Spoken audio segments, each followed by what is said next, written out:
একজন পুরুষকে একদিন জিজ্ঞেস করা হলো যে আপনার জীবনের সব থেকে গুরুত্বপূর্ণ মহিলাটিকে। সে উত্তরে মৃদু হেসে বলল, আমার স্ত্রী।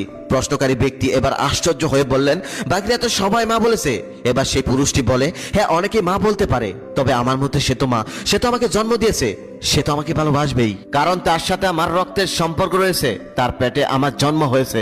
তবে আমার স্ত্রী, তার সাথে তো আমার কোনো রক্তের সম্পর্ক ছিল না, তবুও কিন্তু সে আমাকে ভালোবেসে পাশে দাঁড়িয়েছে। আমার জীবনের সব সময় আমাকে শক্তি দিয়ে সামনের দিকে এগিয়ে যেতে সাহায্য করেছে। নিজের সুন্দর পাখির মতো মুক্ত জীবন ছেড়ে, নিজের পরিবার প্রিয়জন ছেড়ে আমার সেই অভাবের সংসারে আসতেও রাজি হয়েছে। আর সেই জন্যই সে আমার জীবনের সব থেকে গুরুত্বপূর্ণ মহিলা। আরো একটি সুন্দর গল্প শোনাই, এটি শুনলে হয়তো আপনার হৃদয় জুড়িয়ে যাবে। আমরা বিয়ে করেছি কিন্তু বাসার কেউ জানে না। বাসায় জানলে তিনটা সমস্যা হবে।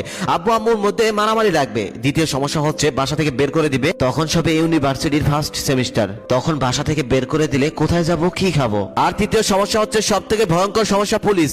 কারণ আমি যখন বিয়ে করি তখন আমার বয়স সবে 19 বছর। কারণ এদেশে বিয়ের ক্ষেত্রে ছেলেরা দারুণ বৈষম্যের শিকার। 21 বছরের আগে বিয়ে করলেই রাষ্ট্রমতে তাদের বিয়ে বেআইনি হয়ে যায়। কাজেই বাসায় যদি জানে আমরা বিয়ে করেছি এবং ছেলে নাবালক, তাহলে পুলিশ আমাকে ধরে নিয়ে যাবে। এজন্যই আমি আর মিতু বিয়ে করলাম, কিন্তু বাসায় আর জানালাম না। যে যার মতো বাসায় থাকি আর প্রত্যেক দিন ইউনিভার্সিটিতে আসি। মিতুকে আমি বলি বউ, আর ও আমাকে বলে ওগো আমার স্বামী। আমরা ক্লাসের পাশাপাশি ক্যান্টিনে গিয়ে চা খাওয়ার সময় ওড়না দিয়ে মুখ মুছে দিয়ে মিতু স্ত্রীর দায়িত্ব পালন করে, আর পরীক্ষার হলে আমি মিতুকে খাতা দেখিয়ে স্বামীর দায়িত্ব পালন করি। এভাবেই চলছিল আমাদের অতি সুখের সংসার। ক্লাস শেষ হলে আমরা দুজন গাছের নিচে গিয়ে বসি। মিতুকে আমি কথা দিয়েছিলাম বিয়ের পর দু চোখ যেদিক যায় সেদিক চলে যাব, গাছের নিচে ঘর বানাবো। কাজেই প্রত্যেক দিন কিছু সময় গাছের নিচে বসলে মিতু খুব খুশি হয়, কারণ তার স্বামী তার প্রতিশ্রুতি রেখেছে।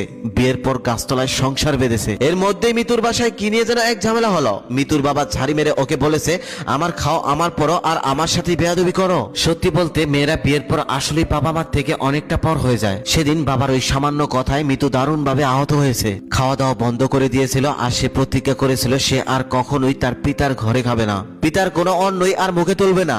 ক্লাসে এসে বলল, বাজার করে দাও। আমি সেদিন মিতুর মুখে এমন কথা শুনে আকাশ থেকে পড়লাম, বাজার করব মানে আমি টাকা পাবো কোথায়? তখন আমি প্রথম আলোতে লিখে কয়েকশো টাকা পেতাম। তারপর কোনো উপায় না পেয়ে সেই টাকা তুলে মিতুকে আমি বাজার করে দিলাম। 2 কেজি চাল, আধা কেজি আলু এবং ডাল কেনা হলো। তারপর মিতু ব্যাগ ভর্তি বাজার করে নিয়ে বাসায় চলে গেল।